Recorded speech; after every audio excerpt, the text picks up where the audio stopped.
എല്ലാവർക്കും നമസ്കാരം. സുഖമാണല്ലോ അല്ലേ എല്ലാവർക്കും? അപ്പോൾ ഇന്നലെ നമുക്ക് വീഡിയോ ഒന്നും ചെയ്യാൻ പറ്റിയില്ല. കുറച്ച് തിരക്കുകളായി പോയി. ഇന്ന് ഞാൻ വന്ന ഒരു കാര്യം എന്താണെന്ന് ചോദിച്ചു കഴിഞ്ഞാൽ, കഴിഞ്ഞ 2 ദിവസമായിട്ട് സോഷ്യൽ മീഡിയയിലെ ചർച്ചാ വിഷയം എന്ന് പറയുന്നത് ഹൻസിക കൃഷ്ണകുമാറാണ്. ഹൻസികയുടെ ഇൻസ്റ്റഗ്രാം സബ്സ്ക്രിപ്ഷനിൽ വന്ന ഒരു വീഡിയോ ഞാനും കണ്ടു. ഞാൻ ആ വീഡിയോ ഒന്നും ഇവിടെ വയ്ക്കുന്നില്ല. കാരണം വേറൊന്നും കൊണ്ടല്ല, എൻ്റെ ചാനലിൽ അത്തരം വീഡിയോകൾ ഞാൻ ഇതുവരെയും പബ്ലിഷ് ചെയ്തിട്ടില്ല എന്നുള്ളതുകൊണ്ട്. ആ വിഷയവുമായിട്ട് ബന്ധപ്പെട്ട് കുറച്ച് പേരുടെ മെസ്സേജുകളാണ് ഞാൻ ഈ വീഡിയോ ചെയ്യാൻ കാരണം.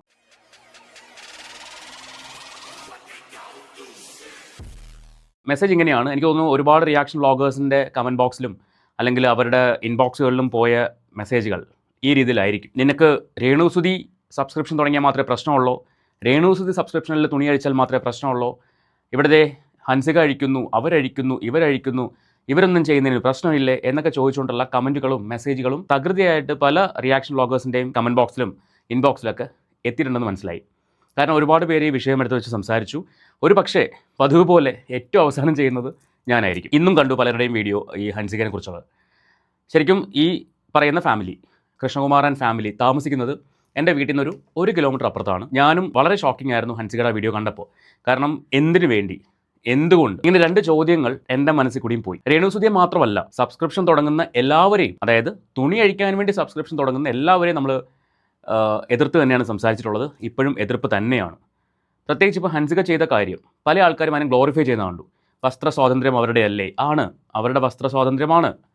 അവർക്ക് ഏത് ഡ്രസ്സ് ഇടണം, ഏത് ഡ്രസ്സ് ഇട്ട് വീഡിയോ ചെയ്യണം, ഇതൊക്കെ അവർക്ക് തീരുമാനിക്കാം. പക്ഷേ ഇവർ സൊസൈറ്റി കൊടുക്കുന്ന മെസ്സേജ്, അതാണ് നമ്മുടെ എല്ലാവരുടെയും പ്രശ്നം. ഇത് എടുക്കുന്നവരെയും പറയണം, അത് വേറെ കാര്യം. അവരുടെ അക്കൗണ്ടിൽ കയറി സബ്സ്ക്രൈബ് ചെയ്യാൻ കാണിക്കുന്ന മനസ്സ് ഒരു 90% ആണുങ്ങൾ തന്നെ ആയിരിക്കുമല്ലോ. അപ്പോൾ അവരുടെ മനോഭാവം ഏത് രീതിയിൽ നമ്മൾ എടുക്കണം? ഒരു സ്ത്രീ വന്ന് സബ്സ്ക്രിപ്ഷൻ സ്റ്റാർട്ട് ചെയ്യുന്നു എന്ന് പറഞ്ഞ ഉടനെ ഇത് മറ്റേ പരിപാടിക്കാണ് എന്ന് പറഞ്ഞിട്ട് അവരുടെ ചാനലിൽ പോയിട്ട് സബ്സ്ക്രൈബ് ചെയ്തിട്ട് അത് കാണാൻ ഇതിനൊക്കെ കാണിക്കുന്ന ആ ഒരു ത്വര, അതിനെ ആരും വിമർശിക്കുന്ന കാണുന്നില്ല. അതിപ്പോൾ രേഷ്മ പി തങ്കച്ചിൻ്റെ ആയിക്കോട്ടെ, അല്ലെങ്കിൽ ഹൻസികയുടെ ആയിക്കോട്ടെ, നിഷാനയുടെ ആയിക്കോട്ടെ, ഇവരുടെ എല്ലാം സബ്സ്ക്രൈബേഴ്സ് ആയിട്ടുള്ള ആൾക്കാരുണ്ട്. അപ്പോൾ അവരെ ഏത് കാറ്റഗറി പെടുത്തണം? എൻ്റെ ഒന്നാമതൊരു ചോദ്യമാണ്. രണ്ടാമത്തെ ചോദ്യം, ഇവർ ഈ പറയുന്ന സബ്സ്ക്രിപ്ഷനിലൂടെ തുണി അഴിച്ച് കാണിക്കുന്ന ആൾക്കാർ സമൂഹത്തിന് കൊടുക്കുന്ന മെസ്സേജ് എന്താണ്? മൂന്നാമത്തെ ചോദ്യം, ഇവരുടെ എല്ലാം ചാനലുകൾ അല്ലെങ്കിൽ ഇവരുടെ എല്ലാം അക്കൗണ്ടുകൾ സബ്സ്ക്രൈബ് ചെയ്തിട്ട് അതിൽ കാണുന്ന വീഡിയോകൾ എടുത്തിട്ട് പബ്ലിഷ് ചെയ്യുമ്പോൾ അതിലൂടെ എന്ത് മെസ്സേജാണ് കൊടുക്കുന്നത്? രേഷ്മ പി തങ്കച്ചൻ്റെ വീഡിയോ പല ആൾക്കാരും എടുത്ത് വെച്ച് ഷെയർ ചെയ്തിട്ടുണ്ടായിരുന്നു. ഇപ്പോഴും പല ആൾക്കാരും ചെയ്യുന്നുണ്ട്. അവർ പറഞ്ഞ ഒരു കാരണം എന്ന് പറയുന്നത്, ഇവരിനി ഇത് ആവർത്തിക്കാൻ പാടില്ല, കാരണം സബ്സ്ക്രിപ്ഷനിൽ ഇട്ടാലും ഇത് പുറത്തു പോവും എന്ന് കണ്ടിട്ടെങ്കിലും ഇവർ ഈ പരിപാടി നിർത്തണം എന്നതായിരുന്നു പറഞ്ഞ റീസൺ. പക്ഷേ എന്നിട്ട് അവർ നിർത്തിയോ? നിർത്തിയില്ല. ഇപ്പോഴും അവർ അതിനകത്ത് വീഡിയോസ് ഇടുന്നുണ്ടാവും, നമുക്കറിയില്ല, നമ്മൾ കാണാറില്ല. പക്ഷേ ഞാൻ നേരത്തെ പറഞ്ഞ ഇവർ കൊടുക്കുന്ന മെസ്സേജ് എന്താണ്? ഒരു 15-16 വയസ്സുള്ള പെൺകുട്ടി, അല്ലെങ്കിൽ 17, 18, 20 വയസ്സുള്ള പെൺകുട്ടി, ആ കുട്ടിക്ക് കുറച്ച് കാശിന് ആവശ്യമുണ്ട്. ആ കുട്ടി എന്തായിരിക്കും ചെയ്യുക? വീട്ടിൽ ചോദിച്ചിട്ട് കൊടുക്കുന്നില്ല, കുറച്ചധികം കാശാണ് വേണ്ടത്, അടുത്തൊരു 2 മാസത്തിനുള്ളിലാണ് വേണ്ടത്. ഈ കുട്ടി എന്തായിരിക്കും ചെയ്യുക? ഇങ്ങനെയുള്ള വീഡിയോകൾ കണ്ടു കഴിയുമ്പോൾ, ഇപ്പോൾ ഹൻസിക വലിയ പ്രായമുള്ള കുട്ടിയല്ല, വളരെ ചെറിയ കുട്ടിയാണ്. അപ്പോൾ ഹൻസികയുടെ വീഡിയോ കാണുമ്പോൾ ഈ കുട്ടിയുടെ മനസ്സിൽ തോന്നും, ഇത്രയും വലിയൊരാളുടെ മകൾ, വലിയ ആൾ ഇൻ ദ സെൻസ് ആളൊരു ആക്ടറാണ്, ഒരു പൊളിറ്റീഷ്യനാണ്, അങ്ങനെയുള്ള ഒരാളുടെ മകൾ ഇങ്ങനെ കാശ് ഉണ്ടാക്കുന്നുണ്ടെങ്കിൽ, ഇപ്പോൾ ഹൻസികയുടെ സബ്സ്ക്രിപ്ഷനകത്ത് ഇത്തരം വീഡിയോകളാണോ ഉള്ളതെന്നൊന്നും നമുക്കറിയില്ല. ഹൻസികയുടെ എന്ന് പറഞ്ഞിട്ട് പുറത്ത് വന്ന വീഡിയോ ആ രീതിയിലുള്ള വീഡിയോ ആയതുകൊണ്ടാണ് ഞാൻ ഈ സംസാരിക്കുന്നത്. ആ പെൺകുട്ടി വിചാരിക്കുകയാണ്, ഹൻസികയ്ക്ക് ഇത് ചെയ്യാമെങ്കിൽ എന്തുകൊണ്ട് എനിക്ക് ചെയ്തുകൂടാ? ഞാൻ എൻ്റെ മുഖം അങ്ങ് മാസ്ക് ചെയ്ത് എൻ്റെ ബാക്കി ഭാഗങ്ങൾ കാണിച്ചാൽ ഇതിനും അപ്പുറം കാശ് എനിക്ക് ഉണ്ടാക്കാൻ പറ്റുമല്ലോ എന്ന് പറഞ്ഞിട്ട് ആ പെൺകുട്ടി, അതിൻ്റെ പാരൻസ് അറിയാതെ, ആ പെൺകുട്ടി ചിലപ്പോൾ നിങ്ങളുടെ മകളോ നിങ്ങളുടെ ചേട്ടൻ്റെ മകളോ അല്ലെങ്കിൽ നിങ്ങളുടെ അനിയൻ്റെ മകളോ ആരുമാവാം, ആ പെൺകുട്ടി മുഖം മാസ്ക് ചെയ്തിട്ട് അതിൻ്റെ ബാക്കി ഭാഗങ്ങൾ സബ്സ്ക്രിപ്ഷനിലൂടെ കാണിച്ചുകൊണ്ട് കാശുണ്ടാക്കാൻ തുടങ്ങിയാൽ, ഇത് ഒരു ദിവസം നിങ്ങൾ അറിഞ്ഞു കഴിയുമ്പോൾ നിങ്ങളുടെ റിയാക്ഷൻ എങ്ങനെയായിരിക്കും? ഞാൻ ഇപ്പോഴും പറയുന്നു, വസ്ത്ര സ്വാതന്ത്ര്യം അത് എല്ലാ വ്യക്തികൾക്കും ഉള്ളതാണ്. അത് പബ്ലിക്കിലേക്ക് പോകുമ്പോൾ, ഇപ്പോൾ ഇവരുടെ ഫാമിലിയെ സംബന്ധിച്ച് അവരുടെ ഡ്രസ്സിംഗ് സെൻസൊക്കെ നമുക്ക് അറിയാവുന്ന കാര്യമാണ്. നമ്മൾ സ്ഥിരമായിട്ട് അവരുടെ വീഡിയോകളിലൂടെയോ അല്ലെങ്കിൽ അവരുടെ ചാനലുകളിലൂടെയൊക്കെ കാണുന്നതാണ്. അവർ കുറച്ചധികം മോഡേൺ ആണ്. പക്ഷേ ഈ കാണിക്കുന്നത്, കാശ് ഉണ്ടാക്കാൻ വേണ്ടി കാണിക്കുന്ന ഈ ഒരു പരിപാടി, അതത്ര നല്ല പരിപാടിയായിട്ട് എനിക്ക് തോന്നുന്നില്ല. അത് ഹൻസിക ആയിക്കോട്ടെ, രേഷ്മ പി തങ്കച്ചനായിക്കോട്ടെ, ആര് ചെയ്യുന്നതാണെങ്കിലും. ഇപ്പോൾ സബ്സ്ക്രിപ്ഷൻ, ഇൻസ്റ്റാഗ്രാം സബ്സ്ക്രിപ്ഷൻ എന്ന് കേൾക്കുമ്പോൾ തന്നെ ആൾക്കാരുടെ മനസ്സിലേക്ക് വരുന്നത്, ഇത് മറ്റേ പരിപാടിക്ക് വേണ്ടിയാണ്. അതുകൊണ്ട് പല ആൾക്കാർക്കും സബ്സ്ക്രിപ്ഷൻ എന്ന ഒരു പുതിയൊരു കടമ്പയിലേക്ക് ഇറങ്ങണമെങ്കിൽ ഈ ഒരു പോയിന്റ് പറഞ്ഞിട്ടേ ചെയ്യാൻ പറ്റൂ എന്നൊരവസ്ഥയിലേക്ക് വന്നിരിക്കുകയാണ്. ഇത് മറ്റേ പരിപാടിക്കല്ല കേട്ടോ, നിങ്ങൾ അത് പ്രതീക്ഷിച്ച് വരണ്ട കേട്ടോ എന്ന് പറയേണ്ട ഒരു അവസ്ഥയാണ്. കഴിഞ്ഞ ദിവസം നമ്മുടെ ഋഷി ഉണ്ടല്ലോ, ഉപ്പുമുളകും പ്രോഗ്രാമിൽ ഋഷി ഉണ്ടായിരുന്ന ഋഷിയുടെ വൈഫും ഋഷിയും കൂടി വന്നിട്ടൊരു വീഡിയോ ചെയ്തിട്ടുണ്ടായിരുന്നു. അവർ വന്ന് സംസാരിച്ച കാര്യം ഇത്രയേ ഉള്ളൂ. ഋഷി ഒരു പുതിയ സംരംഭം തുടങ്ങാൻ പോകുന്നു. എന്താണ്? Hip hop dance class through subscription. 390 രൂപയോ അങ്ങനെ എന്താണ് എമൗണ്ട്, 399 അങ്ങനെ എന്താണ് എമൗണ്ട് വരുന്നത്. അതിനകത്ത് ഋഷിയുടെ വൈഫ് പറയുന്നൊരു പോയിന്റ് ഉണ്ട്, ഇത് മറ്റേ പരിപാടി അല്ല കേട്ടോ എന്നൊരു വാക്ക്. ഇതേ കാര്യം തന്നെയാണ് താര കല്യാൺ. അവർ ഡാൻസ് ക്ലാസ് തുടങ്ങിയ സമയത്തും സൗഭാഗ്യ വന്നിട്ട് ഒരു പ്രൊമോഷൻ വീഡിയോ ചെയ്ത സമയത്ത് അതിനകത്തും പറഞ്ഞത്, ഇതിനകത്ത് മറ്റേ പരിപാടി ഇല്ല കേട്ടോ. അപ്പോൾ ഈ ലെവലിലേക്ക് ആൾക്കാരുടെ മനസ്സിലേക്ക് ഈ സാധനം അടിച്ച് ഏൽപ്പിച്ചു കഴിഞ്ഞു. ഏതാ? രേഷ്മ പി തങ്കച്ചൻ അല്ലെങ്കിൽ നിഷാന വ്ളോഗ്സ്, തുമ്പി, ഇങ്ങനെയുള്ള ആൾക്കാർ, ഇപ്പോൾ ഹൻസികയും, ഇങ്ങനെയുള്ള ആൾക്കാർ ഇത്തരത്തിലാണ് സബ്സ്ക്രിപ്ഷൻ യൂസ് ചെയ്യേണ്ടത് എന്ന ലെവലിലേക്ക്. ഹൻസിക ഇപ്പോഴാണ്, എനിക്കൊന്നും ഇപ്പോഴാണ് ആ വീഡിയോ കാണുന്നത്, ഇതെപ്പോൾ ചെയ്താണെന്ന് നമുക്കറിയില്ല. പക്ഷെ അതിന് മുന്നേ തന്നെ ആൾക്കാർ ഈ ലെവലിലേക്ക് ഇതിനെ മാറ്റിക്കഴിഞ്ഞു. സമൂഹത്തിൽ എനിക്ക് തോന്നുന്നു സബ്സ്ക്രിപ്ഷൻ എന്ന വാക്ക്, ഇൻസ്റ്റഗ്രാം സബ്സ്ക്രിപ്ഷൻ ഇത്രയധികം പോപ്പുലർ ആക്കിയത് പർപ്പിളും രേഷ്മ പി തങ്കച്ചനൊക്കെ തന്നെയാണ്. പർപ്പിളിൽ 10,000 സബ്സ്ക്രൈബേഴ്സ് ആയപ്പോഴാണ് അത് വലിയൊരു വാർത്തയായി മാറിയത്. അപ്പോഴാണ് ആൾക്കാർക്ക് മനസ്സിലായത് ഇൻസ്റ്റഗ്രാം സബ്സ്ക്രിപ്ഷൻ വഴി ഇത്രയധികം കാശുണ്ടാക്കാൻ പറ്റുമോ എന്ന്. ഇത് വ്യാപകമായെന്നാണ് ഞാൻ മനസ്സിലാക്കുന്നത്. അതല്ലെങ്കിൽ നിങ്ങൾക്ക് എന്നെ തിരുത്താം. അതിനുശേഷമാണ് Reshma P Thankachan subscription start ചെയ്തു. അതിന് 5 ദിവസം കൊണ്ട് തന്നെ വളരെ വ്യാപകമായിട്ട് സബ്സ്ക്രൈബേഴ്സ് ഉണ്ടാകുന്നു. അപ്പോൾ അതും ഒരു വാർത്തയായിട്ട് മാറുന്നു. അഹാനേക്കാളും സബ്സ്ക്രൈബേഴ്സ് കൂടുതലാണ് എന്നൊരു സംസാരം വന്നു, അത് വ്യാപകമായി. അപ്പോൾ അതിനുശേഷം അങ്ങനെ എനിക്ക് രേഷ്മ പി തങ്കച്ചൻ്റെ സബ്സ്ക്രൈബേഴ്സിൻ്റെ എണ്ണം കുറഞ്ഞിട്ടുണ്ട്, ഒരു മാസം കഴിഞ്ഞപ്പോൾ തന്നെ കുറഞ്ഞിട്ടുണ്ട്. പക്ഷേ ഇത് നാൾക്ക് നാൾ ആളുകളുടെ എണ്ണം കൂടിക്കൊണ്ടിരിക്കുകയാണ്, ഇത് ചെയ്യുന്ന ആളുകളുടെ എണ്ണം കൂടിക്കൊണ്ടിരിക്കുകയാണ്. അപ്പോൾ നിങ്ങൾ പറയും കംപ്ലയിൻറ്റ് ചെയ്യാൻ പാടില്ലേ? എവിടെയാണ് കംപ്ലയിൻറ്റ് ചെയ്യേണ്ടത്? സൈബർ സെല്ലിൽ കംപ്ലയിൻറ്റ് ചെയ്യാൻ പോയാൽ അവർക്കൊന്നും ചെയ്യാൻ പറ്റുന്നില്ല. കാരണം മെറ്റയുടെ കമ്മ്യൂണിറ്റി ഗൈഡ് ലൈൻ വയലേറ്റ് ചെയ്യാത്ത ഒരു കാര്യത്തിലും അവർക്കൊന്നും ചെയ്യാൻ പറ്റില്ല. ഇതാണ് അവർ പറയുന്ന ന്യായീകരണം. ഇതുപോലെ ഒരുപാട് കംപ്ലയിൻറ്റ്സ് അവിടെ വരുന്നുണ്ടെന്ന് പറയുന്നു. പക്ഷെ അവർക്കൊന്നും ചെയ്യാൻ പറ്റുന്നില്ല. അവരെന്ത് ചെയ്യണമെന്നാണ് ചോദിക്കുന്നത്. അവർക്ക് അവരുടേതായിട്ടുള്ള ലിമിറ്റേഷൻസ് കിടക്കുകയാണ്. അവരുടെ കൈ കെട്ടി വെച്ചിട്ട് നീ അടിക്കണം എന്ന് പറയുന്ന ഒരു അവസ്ഥയാണ്. ഇങ്ങനത്തെ ഒരു അവസ്ഥയെ കൂടിയാണ് നമ്മുടെ നാട് പോയിക്കൊണ്ടിരിക്കുന്നത്. അതുകൊണ്ട് നിങ്ങളുടെ മക്കളെ കെയർ ചെയ്യേണ്ട റെസ്പോൺസിബിലിറ്റി നിങ്ങൾക്ക് മാത്രമാണ്.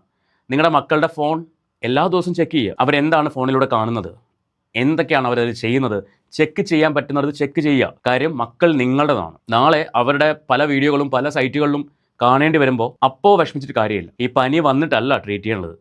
പനിയുടെ ലക്ഷണം കാണുമ്പോൾ തന്നെ അത് ട്രീറ്റ് ചെയ്ത് വിടുക എന്നുള്ളതാണ്. അതുപോലെ പുറത്ത് ജീവിക്കുന്ന മക്കളുള്ള ആൾക്കാരുടെ പാരൻസിനോട് പറയേണ്ട കാര്യമാണ്, നിങ്ങളുടെ മക്കളെ നിങ്ങൾ ഒരു ദിവസം മിനിമം 3 പ്രാവശ്യമെങ്കിലും വീഡിയോ കോൾ ചെയ്യുക. ആ വീഡിയോ കോൾ ചെയ്യാൻ തയ്യാറാവാത്ത കുട്ടികളെ നിങ്ങൾ പരിപൂർണ്ണമായിട്ടും കൺട്രോൾ ചെയ്യാൻ തന്നെ വേണം. ഞാനിത് പറയാൻ കാരണം ഇന്ന് രാവിലെ കേട്ടൊരു വാർത്തയാണ്. എറണാകുളത്ത് സൗത്ത് റെയിൽവേ സ്റ്റേഷൻ ഭാഗത്ത് എവിടെയാണെന്ന് തോന്നുന്നു, ഞാൻ കൃത്യമായിട്ട് ഓർക്കുന്നില്ല. ഒരു ബിൽഡിങ്ങിന്റെ 10ാമത്തെ ഫ്ലോറിൽ ഒരു പെൺകുട്ടി കൂട്ടമായിട്ട് ആക്രമിക്കപ്പെട്ടു. കാമുകനും കൂടെ ഉണ്ടായിരുന്നു. കാമുകനെ പിടിച്ച് കെട്ടിവെച്ച് ഭീഷണിപ്പെടുത്തിയാണ് ഈ കുട്ടീനെ കുറച്ച് പേർ ചേർന്ന് ആക്രമിച്ചത്. ഈ പെൺകുട്ടി കംപ്ലീറ്റ് വസ്ത്രങ്ങളില്ലാതെയാണ് ഇറങ്ങി ഓടിയത്. ഇന്ന് കണ്ടൊരു വാർത്തയാണ്. പക്ഷേ അവിടെ ചിന്തിക്കേണ്ട ഒരു കാര്യം, രാത്രി 10 മണിക്കാണ് സംഭവിക്കുന്നത്. ആളൊഴിഞ്ഞ ബിൽഡിങ്, അതിൻ്റെ 10ാമത്തെ ഫ്ലോറിൽ എന്തിനു ഇവിടെ പോയി എന്നുള്ളതാണ് ഈ കാമുകനുമായിട്ട്. അപ്പോൾ പലതും വിളിച്ചു വരുത്തുന്നതാണെന്ന് വേണമെങ്കിൽ പറയേണ്ടി വരും. ആ ഒരു പോസ്റ്റ് വന്നതിൻ്റെ കമൻറ്റ് ബോക്സിൽ പച്ചത്തെറികളാണ് വരുന്നത്. അവന്മാർ ശിക്ഷിക്കപ്പെടേണ്ടവന്മാർ തന്നെയാണ്. MBA പഠിച്ചൊരു പെൺകുട്ടി ഒരു സ്ഥാപനത്തിൽ HR മാനേജറുമാണ്. അപ്പോൾ ആലോചിച്ച് നോക്കിയേ, വിവരമില്ലാത്ത കുട്ടിയാണോ, വിദ്യാഭ്യാസമില്ലാത്ത കുട്ടിയാണോ? ഒന്നുമല്ല. അപ്പം ഇങ്ങനെ നമ്മുടെ നാട് മാറിക്കഴിഞ്ഞു. ഈ ഒരു സാഹചര്യത്തിൽ, ഈ ഒരു കാലഘട്ടത്തിലാണ് നമ്മൾ ജീവിക്കുന്നത്. നമ്മുടെ മക്കളെ ടേക്ക് കെയർ ചെയ്യേണ്ടത് ആരാണ്? നമ്മൾ തന്നെയാണ്. അതുകൊണ്ടാണ് ഞാൻ പറഞ്ഞത്, വീട്ടിൽ നിന്ന് മാറി നിൽക്കുന്ന എല്ലാ കുട്ടികളും, അത് ആണെന്നോ പെണ്ണെന്നോ വ്യത്യാസമില്ലാതെ എല്ലാ കുട്ടികളെയും നിങ്ങൾ എവിടെയാണ് എന്ന് കംപ്ലീറ്റ്ലി നിങ്ങൾ അന്വേഷിക്കുക. അവരുടെ കൺട്രോൾ നിങ്ങളുടെ കയ്യിൽ ഉണ്ടാവണം. അത് അവർ നാശത്തേക്ക് പോകാതിരിക്കാൻ വേണ്ടിയാണ്. ഈ വാർത്ത കേട്ടപ്പോൾ ഞാൻ ഞെട്ടിപ്പോയി. രാത്രി 10 മണിക്ക് ആ ബിൽഡിങ്ങിൽ ആൾക്കാരില്ലാത്തൊരു ബിൽഡിങ്ങാണ്, അവിടെ അനാശാസ്യ പ്രവർത്തനങ്ങൾ നടക്കുന്ന ബിൽഡിങ്ങാണ്. അവിടേക്ക് ഇവൻ ഈ പെൺകുട്ടിയെ വിളിച്ചുകൊണ്ട് എന്തിനു പോയി? അതും 10ാമത്തെ ഫ്ലോറിൽ വെച്ചാണ് ഈ കുട്ടി ആക്രമിക്കപ്പെടുന്നത്. ആ 10ാമത്തെ ഫ്ലോർ വരെ ഇവന്മാരെങ്ങനെ ഇവിടെ എത്തി?